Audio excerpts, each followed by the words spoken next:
So this is the Finance Committee meeting. Today is June 1st, 2026, and it is 3:02 p.m. And I want to welcome everyone for being here. I don't see any other counselors here. Okay. So thank you all for being here. So we'll call a meeting to order. And just an FYI, I looked over the finance items and items 3, 4, 5, 10, 12, 13, and 14. I don't think we need to discuss here. I think they're pretty, run-of-the-mill items, so we don't have to talk about them here. We'll have them at the city council for that. So the first item on the agenda is the discussion and review of the FY27 CPC budget and FY26 CPA recommendations. And for that, I'll have Ms. Karen Lee take it over. Is that correct? Actually, no. Bob. The chair will take it. Oh, sorry. Thank you. Bob McCollum, you could take it over. All right. So Karen, if you can put up the screen, it's appropriate. What we need is obviously, we will need this month of city council approval for our budget for the coming fiscal year. And what we've given you is basically what will be on the financial order. The comptroller has estimated that the local CPA surcharge will raise $2,658,500. There'll be about 150 earned interest on the accounts. The projected state distribution that comes in every year in November based on how much you raised the previous year is estimated to be $524,257. So the grand CPA revenue side will be $3,232,557. The state law requires that we set aside 10% of our budget for community housing, historic resources, open space, and recreation. So that's $323,276. Our administrative budget is $150,200, and that leaves then $2,112,000 and $2,112,729 in the undesignated reserve. All right, so now we get into the actual project recommendations. Once again, we had requests that far exceeded the amount of money that we could recommend to the city council. So we always have a difficult time, but we have 20 projects that we're either recommending full funding or partial funding to. And beginning with the very first is the City of Springfield's Office of Housing First-Time Homebuyer Program. This is a program that they've run for a long time. They get HUD money for it, but they also supplement it with CPA money. And we are recommending $300,000 for it. And Counselor, I don't know if you want to take questions as we go through or whether you want to do it at all at the end. Well, yeah, I think each item should have, I actually was gonna ask, is that the amount? Oh, yeah, they requested 300,000. And I know they spend that every year. Does anyone online, unfortunately, I can't see a lot of hands. Oh, yes. I can't see your name. That's Councilor Davila. Oh, Councilor Davila's here. Welcome to the meeting, Councilor. A question, sir? Yes, thank you, Madam Chair. Thank you for everybody for your attendance. Good to see you, Bob. Bob, quick question. I'm pleased to see the $300,000 for down payment assistance. And I see that the amount of people, home buyers, and amount has been going up since 2018. But the last one says 27 households assisted received a $7,500 5-year forgivable loan. Is is that different from the down payment? Did you guys switch or what's the difference? Is I it don't, gonna, there isn't a difference, Counselor. What the Office of Housing has chosen to do is because the inflation in the housing market, where when they started this program, I think they would give homeowners $5,000. And it went 7,500, which is what it was this past, well, the year that we're still currently in. But in the future year, it will be $10,000 worth of assistance. So to clarify, Councilor Davila, each year, the grants that they give out are forgivable loans after 5 years, it looks like. And now that they've increased the amount of money, it's going to a 10-year 10-year. forgivable loan. Okay. but so it's a forgivable loan, not a down payment assistance to purchase a home. Well, it is, it's an assistance, it is assistance for income eligible households to purchase a home. But it is, the $10,000 will be a forgivable mortgage on the property that will get forgiven 1/10 every year.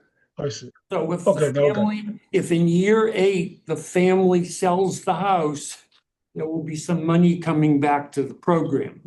I see. Okay, good. Good initiative. I'm glad to see. I'm glad to see this, and I'm glad to see that the amount of people being helped is going up. Thank you, Bob. Thank you, Madam Chair. Thank you, Counselor. Anyone else? All right. All right, so the next project is in Pine Point. It came into us through the Pine Point Neighborhood Council in partnership with Parks, Buildings, and Recreational Management. And it is to install pickleball and tennis courts in the Horniak Park. And we are recommending $300,000 for that. Any questions on that one? I think that one seems straightforward. All right, that's good. The next one came in from the East Forest Park Civic Association in conjunction with Parks, Buildings, and Recreational Management. And it's for pickleball and tennis courts in Nathan Bill Park. And we are recommending $300,000 for that. About the straightforward. Madam Chair. Seems like pickleball is a hot sport nowadays. Yes, it's become very popular.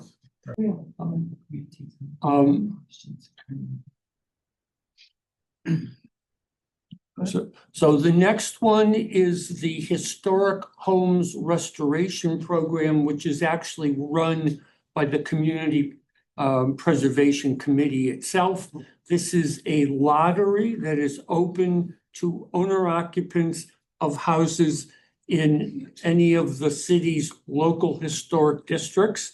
And it provides financial assistance for exterior work that is historically appropriate. And the grants range between 15 and 30,000 based on what is the income of the household who has won the lottery. And we're usually able to help about a dozen households every year. Any questions? And Ms. Lee reminded me that some of the grantees are here. Well, any questions? Okay, so the next one is a request that came in from the newly formed Affordable Housing Trust that was created by the City Council. And they work in conjunction with the Springfield Redevelopment Authority. They would like to focus on this vacant, deteriorated apartment building up in the north end at 2612 Main Street, the corner of Arch Street. The city has been trying to have it redeveloped for several years. It was given to a developer who failed to produce, and the city took it back. And now what the Affordable Housing Trust Fund folks want to do is to put together an incentive package so that they can offer the property for RFP to get a developer to fix it up. And we've recommended $300,000. Next. And just to add, if this project, for whatever reason, doesn't work out, their second choice of buildings to work on would be the Eastern Avenue School up on the corner of Alden Street and Eastern Avenue. That's now surplus city property, to work on converting that to housing. Okay. The next one is, comes from the Office of Planning and Economic Development. It is to help with the exterior renovation of Old First Church. And we have recommended $300,000 for that.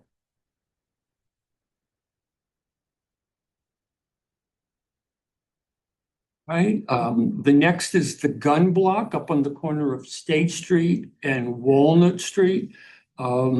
This has been sitting empty for many, many years. We gave CTA money to develop Springfield when they owned it. So they would have funds to stabilize the building because it desperately needed stabilization. And then we gave money, recommended money to an out-of-town developer who failed to work on it, actually sold the building. And so last fall, City Council agreed that the money that was going to go to the out-of-town developer would now be going to the local developer. They have come in, though, and asked for additional funds to continue exterior work on the building, installing historically appropriate windows, doing masonry work, doing work to the storefronts, and perhaps some interior stabilization work. And we are recommending $300,000 for that project. Any no questions? All right. The next is Mulberry House roof. Mulberry House is a 1950s sort of late Art Deco apartment building that was built as luxury housing, and it's been converted to condos. It looks like something that you would see in Miami Beach. And the condo association has asked for help in putting on a new roof because they have water permeation issues. And the committee is recommending $200,000 toward roof replacement. No questions? Thank you. The next is the exterior work to Straightway to Heaven, which is the old First Park Memorial Baptist Church on Forest Park Avenue by Garfield Street. They're looking for help in terms of rotted detail replacement, bad shingles replacement, and a paint job. And we are recommending $185,500 for that. Oh, flying through this. Don't say I that. know. You jinxed us last time. All right, so the next one is 52 Sumner Avenue. This is the former Faith Church, which is now a performing arts center and a daycare center. City Council approved some money last year to help start renovating repairs to the decorative windows. But it was, we recommended less than the full amount, and they have come back this year to ask for additional money to complete the window work. And they also want to put in a fire suppression system, and we're authorizing or recommending that there also be money for that, for a study of what needs to be done.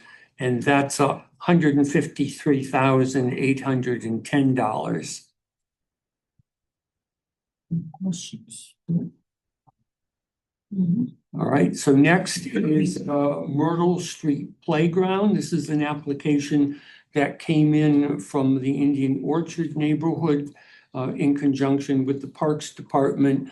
A couple years ago, we authorized money that's being used for the children's playground equipment there.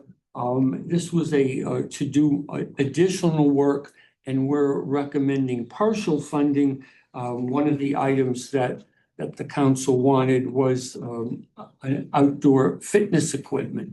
And so we're recommending $150,000 go to outdoor fitness equipment.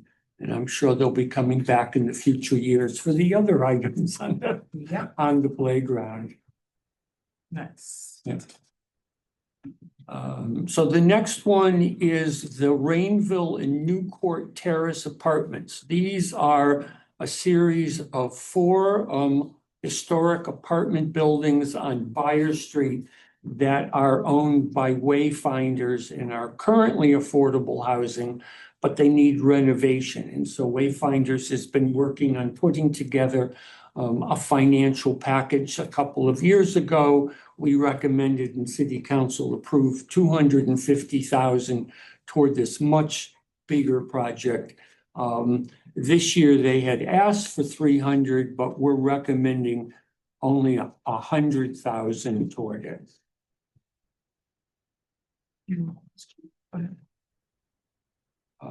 Right, the next one is Bella Apartments, which is the redevelopment of the historic Brightwood Elementary School. It's both the rehabilitation of the school and the creation of building a new building for even more affordable housing units. So it's a multi-million-dollar project. And we are once again, in this case, recommending $100,000 toward it. Sorry about that. Yeah. That's my elementary school, by the way. Go ahead, Bob. All right. Oh, I'm sorry. Who had a hand raised? Madam Chairwoman, this is Matt Zoller. I'm the developer of the Bella hi, Apartments alongside New North Citizens Council. How are you this afternoon? Thank you. Great, thank you. And Mr. Chairman, thank you very much. I wanted to raise a sense of urgency around this project. And I wanted to first thank you, though, for the allocation of 100,000. We were seeking the 300,000 limit. And it's important that this project get as many local resources as possible. We're in a race to raise the tax credits, and it's an extremely competitive environment at the state. And so we had underwritten the full 300,000 in our budget, and so we now have a gap. And so I'd like to ask the committee and the council if they'd consider reevaluating the allocation and possibly going to the full 300,000 that we requested. The chair. Well, you know, the committee has finished its voting for the allocation of the money that we currently have in hand. So short of going into money that we don't yet have, one, we don't have the money. The other thing is certainly in the discussion that the committee had both for your project and for the Wayfinder project on Byers Street, these are mega million projects, and our feeling is our money is more of a token money than anything else to show that there is support. These projects we feel will take place regardless, where the pickleball courts and the renovation of stained glass windows aren't going to happen without CPA money. So I can only say that this is the vote of the committee, and the committee will not be taking any more votes on recommendations this year. And if I might, I guess, suggest that you might look to the redevelopment authority. I believe they received some funding to be able to help possibly projects like this. I'm not sure, but hopefully there'll be other ways for you to, you know, get the local support that you need. Unfortunately, the committee recommendations is what the council votes on. I don't know that we are able to say, hey, give them more money. Yeah, no, the council role in this is either approve it as recommended, approve it with less money to recommend, or not to approve it all. Right, yeah, so. Madam Chair? Yes, Hi, Vanessa Otero, a New North Citizens Council. We are partnering with Matt on this project, and while these are, as the commissioner said, mega million developments, we too have to piece everything together. So I guess my question is, would there be an opportunity to apply again? Oh, absolutely, but we have an annual cycle, so you will be able to apply next February. Okay. But yeah, there is nothing with, Wayfinders got money a couple of years ago, and they came Yep. back this year. And they've informed us that they're disappointed also that they didn't get the full amount. And they've given us notice that they'll be coming back next year. And we understand that, you know. But I guess I just would add for the counselor, you know, when CPA began in Springfield and the committee was appointed in 2017, the members talked about what kind of program they wanted. And they really decided they did not want a program that simply supplemented the city's capital improvement program. And they didn't want a program that was going to the major developers. They wanted a program that would help little bubble up projects that came from neighborhood groups and small nonprofits that otherwise wouldn't take place. right, And interestingly enough, a couple of years ago, our two city department heads suggested that, and we therefore put on a cap of 250,000. And surprisingly, two department heads came and suggested we should eliminate the cap. So the committee again discussed the issue. 6 of the original members had rolled off the committee. But we came to the same, everyone came to the same conclusion. We want to help the smaller projects, not the bigger projects. right. So, But Vanessa, you could come apply again next year. Counselor Davila? Yeah, thank you, Madam Chair. Bob, just to expand a little bit on the Commissioner Otero's question, not only can they come back next year, but I don't think there's a time limit how many times you can apply. I'm thinking of the Springfield museums. I know we're giving them at least 5 or 6 approvals already. They can Correct. apply every year, if they want Yeah, to. but there's no limit per year. How many years they can apply? It's just I appreciate, yeah, I appreciate all of that, and I appreciate your willingness to have the project back. The issue we have is that we're in competition with 80 other projects across the state. And, you know, if our gaps aren't filled fully when we go into the application round, which is actually coming up at the end of the summer, then we aren't as competitive as other projects. And so that's why it would be helpful to have it fully funded at the 300,000. But I understand what you're all saying, and we appreciate any resources that you're willing to offer. You know, times are very challenging in the market right now. So we're doing everything we can to make this project as competitive as possible. So, but I thank you. Yeah, thank you, sir. Are you done, Counselor Davila? Yes, I am. Thank you, Okay, Madam Chair. great, thank you. The next one, Bob?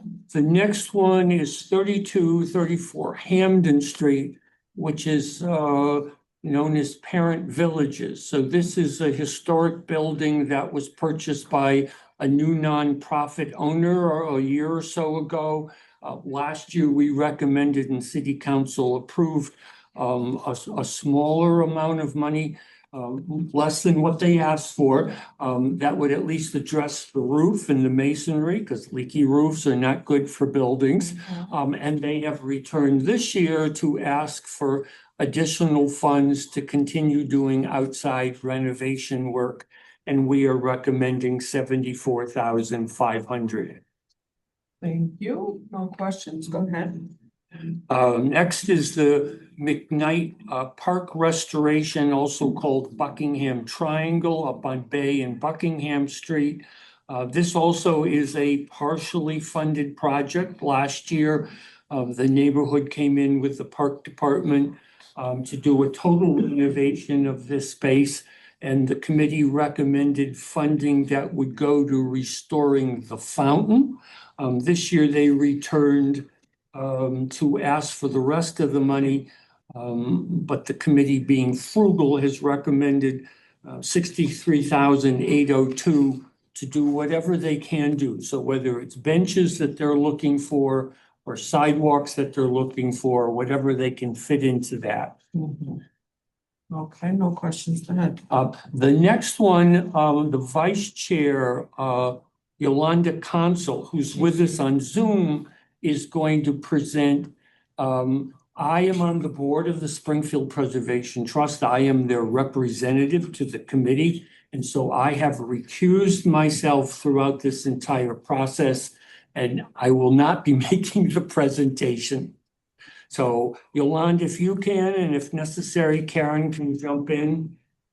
Okay, hi everyone. I'm Yolanda Cancel. I am the vice chair of the CPA. This one here, moving right along. It was built in 1845. I think it's one of the top three or so oldest buildings in the city of Springfield. We are recommending 51,547 from the CPA to do the replacement of the roof and exterior work. Karen, am I missing anything? Turn this on. I'm gonna get You feedback. don't, she can hear you. Oh, okay, great. Well, the 2023 grant was for the roof replacement and exterior work. So this grant is for The two current, the the windows doors and with the doors. historic, yep, right. windows and doors. 6 over 6 windows on the upper level. Um and the painting the facade. Okay, no questions, I see. Okay, so next one. Thank you, Yolanda. Thank you, Thank Yolanda. you. So the next is St. John's Congregational Church up on Hamden Street. A couple years ago, we recommended and city council approved, I think it was $300,000 to do the actual front church in terms of carpentry work and shingles repair and replacement. And this year, the congregation returned and asked for help with the building behind them, which is sort of their community house, as well as doing stained glass window repair in the historic church building. And we are recommending 36,000, which will be able to do the roof and the gutters on the community building. And you said Hamden Street, it's on Hancock Street. Hancock, sorry, yes, thank you. I see no questions. Next. Next one is Merritt Park, the small park that's next to the library, the Metro Center Civic Association in conjunction with the park department that want to do renovation work. They are also working with the developer of the former school department building, who's willing to invest some money into this park because it's directly across the street from his building, which has no open space.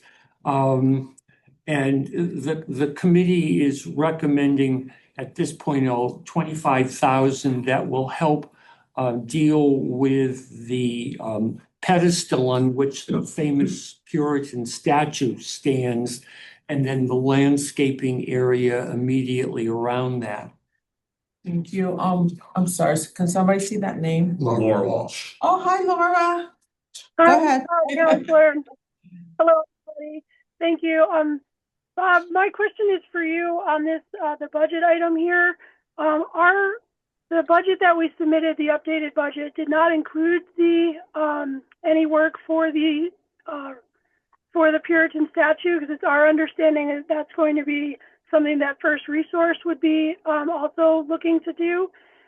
Is there any, can that funding be used for anything else if it's not needed for the statue? So, at this point, Laura, the committee voted 25,000 for repair of the statue pedestal and the landscaping around it. So Okay. without the committee changing that, the answer to that would be no. It would probably be easier to go back to First Resource and say, can we use your money somewhere else in the park?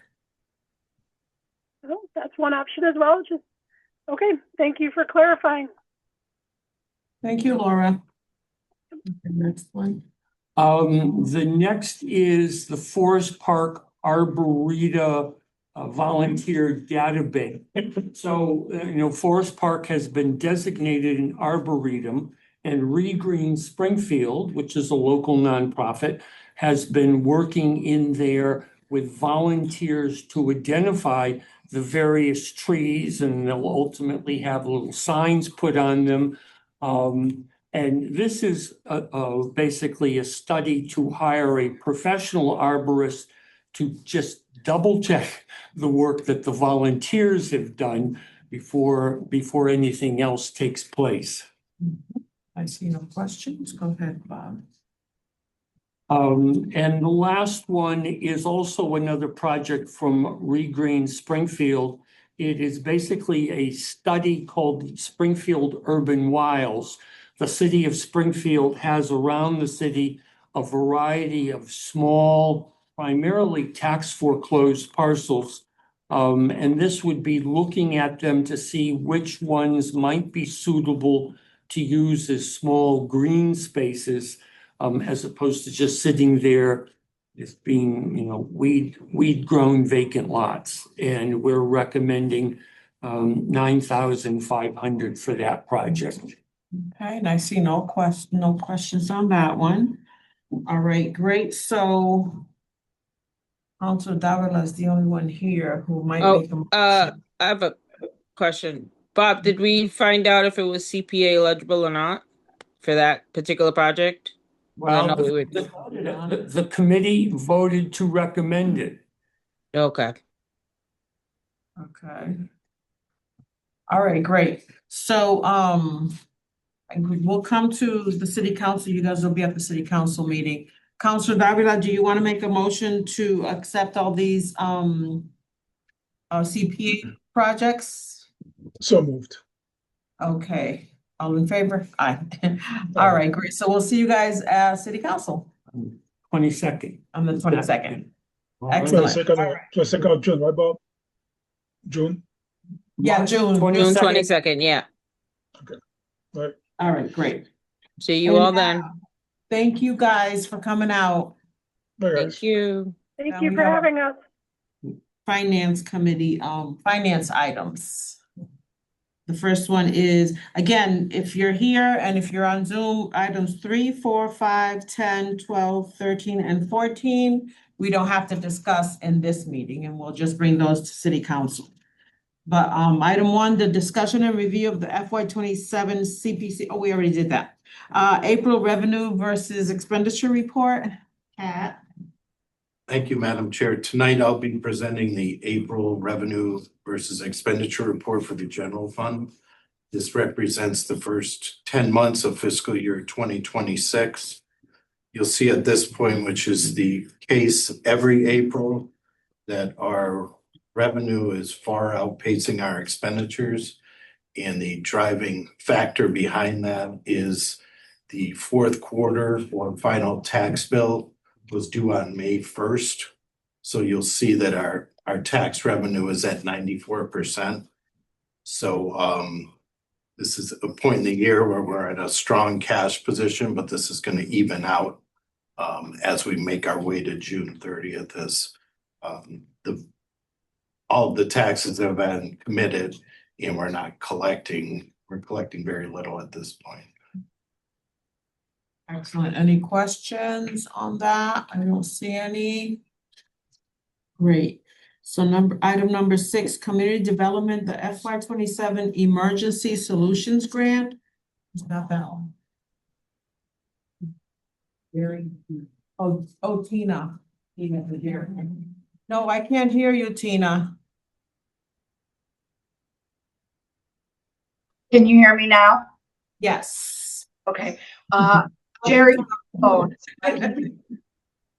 And I apologize, I have a touch of laryngitis. So the Emergency Solutions Grant is an annual entitlement grant that we get basically to deal with issues around homelessness and emergency housing issues. Excellent. Okay, Jerry's on. I Oh, apologize. that's Jerry. No worries. I thought I was going to be later in the agenda. No, you were number, oh yeah, because I skipped some, that's why. So I don't see any questions for that one though, Jerry. Anything you want to add? No. Okay. Thank you.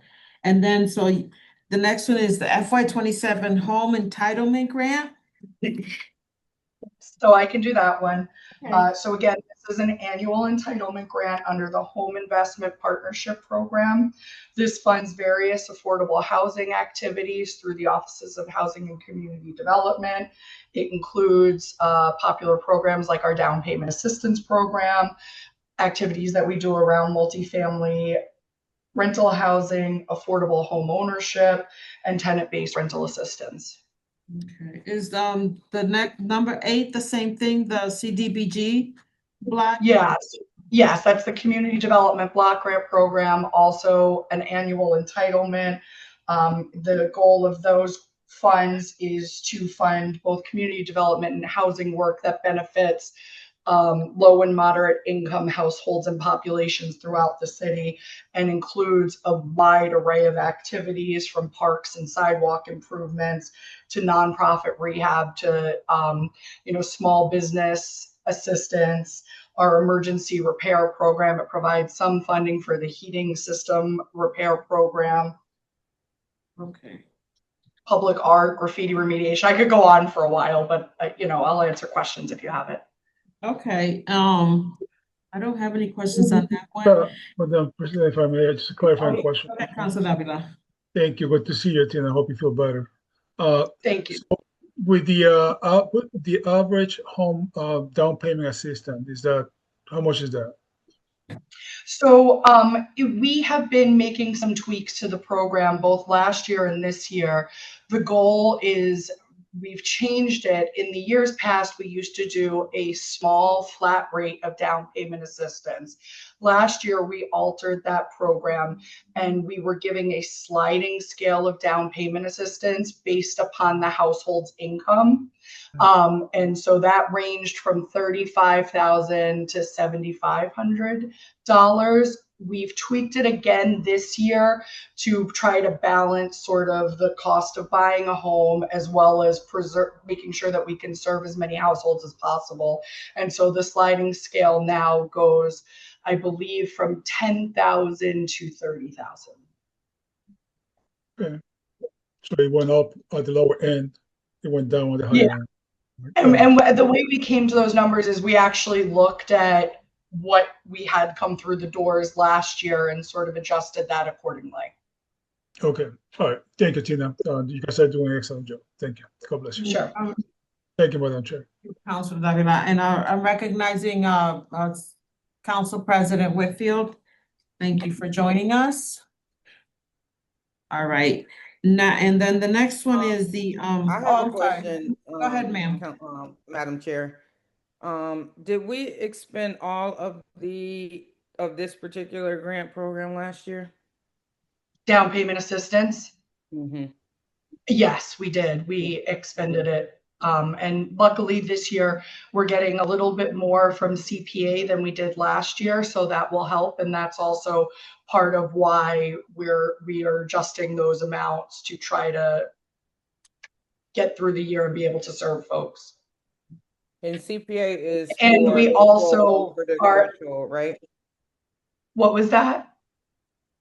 The CPA funds is for people that might be over the low income threshold. Well, unfortunately, the way that the state laws require income calculation under CPA, in years past, it has been able to, but this year their 100,000 of area median, their 100% of area median income actually ends up coming out to less than HUD's calculation of 80% of area median income. So that is an unfortunate thing. We are going to be reaching out to state legislators to try and get that addressed, because our understanding is it's a statutory thing.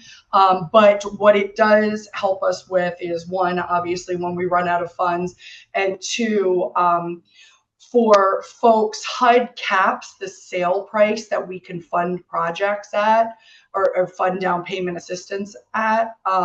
So this will help us serve folks that are buying homes above that cap. Gotcha. And do you know around what time of the year the HUD funds ran out, or this Yeah, so they particular? ran out about a month or so ago this year. So we've run out earlier this year due to the changing of, sorry, what was that? No, go ahead. Yeah, so we ran out earlier this year, I think, one, due to high demand, and also sort of tweaking that assistance amount.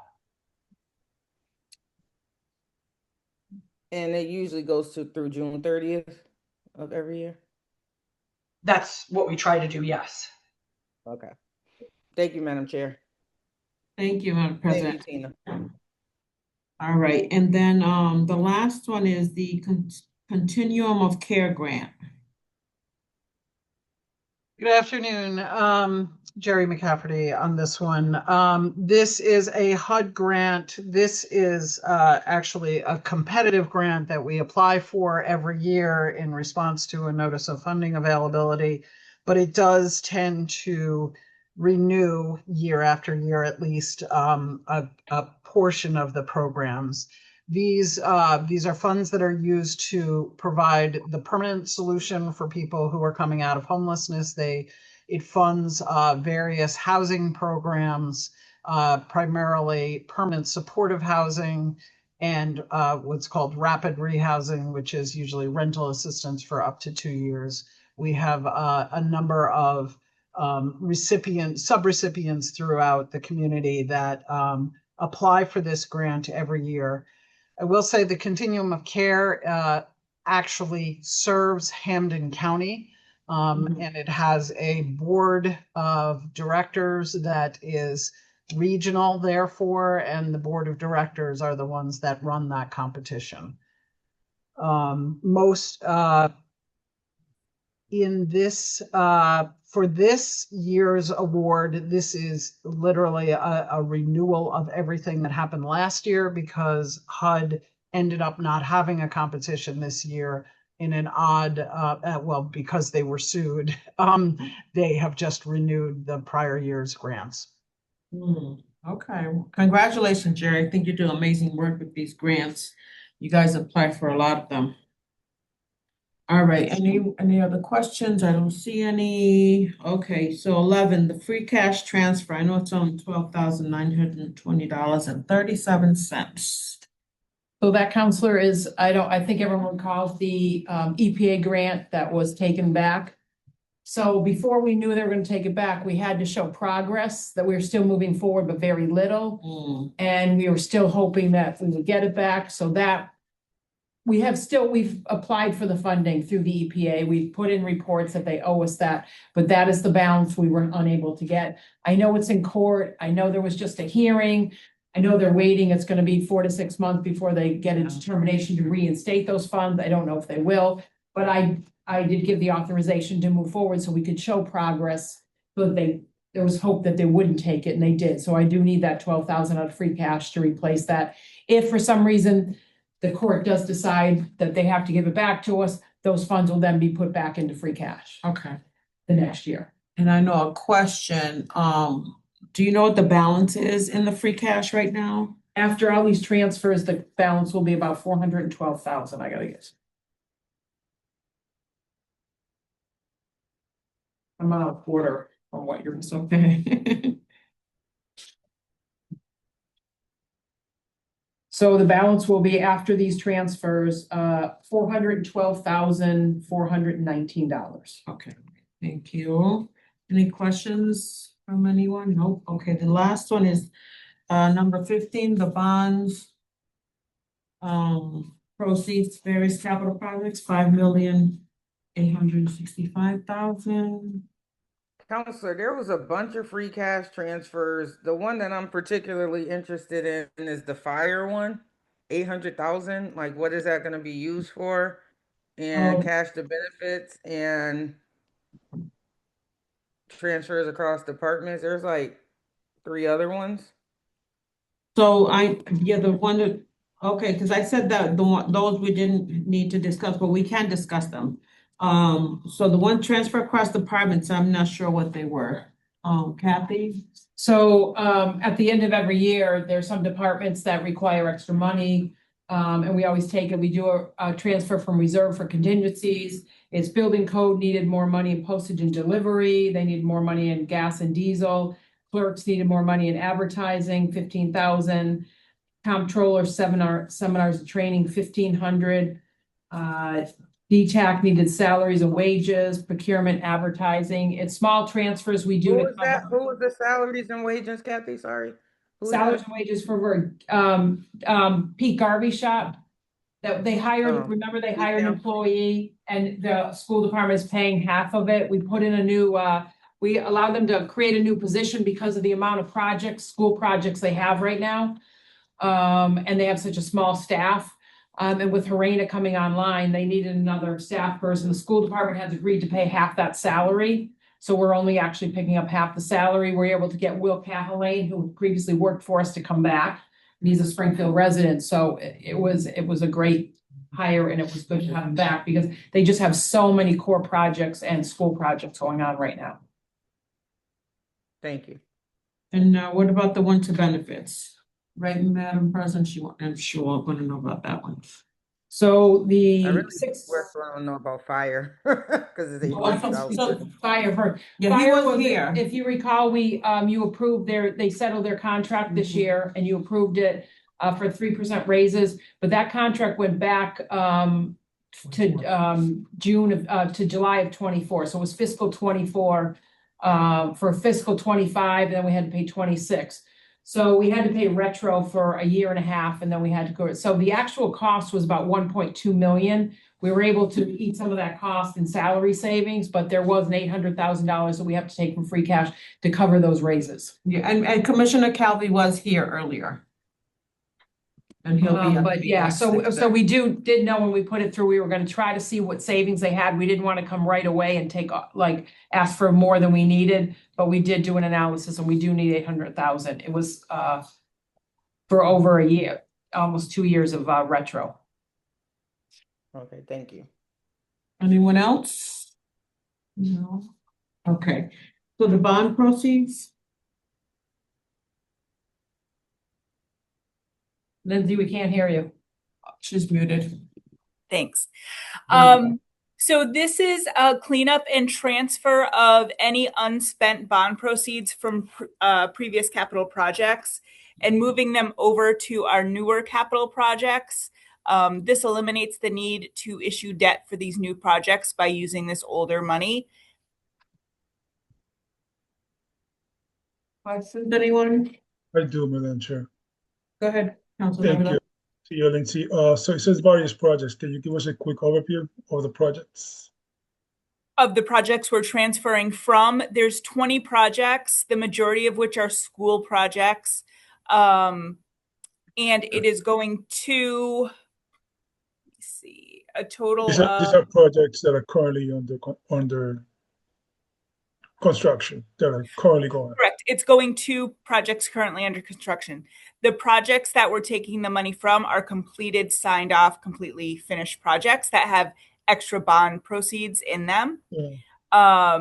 Because the project came in under budget or whatever the case may be. And it is moving to about 15 projects, again, the majority of which are MSBA projects. And again, this eliminates the need for us to issue new debt for these. We're just using the old debt to cover them. Excellent, thank you. Madam Chair, if I may, I think you said that number 13, we don't have to discuss. I don't know. Yeah. Do you mind if I ask just clarifying question? Because I meant to ask what what are we covering that for? Yeah, the benefits. Yeah, if you don't mind. Go ahead. Anything else, Kathy? Yes, so it's 625,000, 450 is for the health insurance and 175 is for medical. In 25, we finished the year with 2 million available. So then when we relooked at it for 26, the year we're in, and we cut it down substantially. But there's a lot of unknowns in there. We don't know if new people come onto the insurance. We don't know what plans are taking, et cetera. So we did have a shortage this year of 450,000. It seems like a lot, but that's only 1.4% of the budget. So we do need money to put into that account. So that's gonna be covering this year's. This year, benefits. yes. Yep. Okay. And we Good. use that analysis for next year. So hopefully we won't have that shortage in 27. All right, the first thing I went through my mind was, I know somebody has said in the past that the health insurance, Health New England might go up by 10% or so, give or take. But that's just for this current year. Right, Kathy? Yes. Okay, okay. All right. Thank you, Kathy. Thank you. And then the medical, Bill Mahoney can speak to. So this is to compensate or to pay our medical bills for police and fire that are injured on duty, or for regular workers' compensation employees that are injured on duty. So we've had more claims this year than we have had in previous 5 years. We're about 16, almost 17% more in this year than we did last year, just in the number of claims that have come in. That plus there's medical inflation that's been going on. Our providers are not charging us at the workers' comp rates. They're actually looking for more than that. And our surgeries have just been very expensive. I do recall that, if I'm not mistaken, a while back, there was an audit about workers' comp. There's an intention to do an audit, audit. Is that correct, Bill? There was a workers' comp audit at one point, yes. Okay. All right. Thank you, Bill. Thank you, Kathy, and thank you, Madam Chair. Thank you. And the last one is order accepting gift of real estate. Who's got that one? I can speak to that. The only thing is the park department has agreed to accept the property and maintain it. What property is that? It's if it's down across from Antonio's, it says welcome to Forest Park. The sign, there's a little, I don't know, triangle or something. But they're accepting in real estate, and the park department has confirmed. So that little like triangle thing? Yep. Okay. Okay. All right. Any other questions, comments? No? So I think, do you want to make a motion, Councilor Davila? Sure, I make a motion that the agenda moves forward to the body for consideration as presented. Thank you. All right, and great meeting. I'm gonna call the meeting to an end. Have a great day, everybody.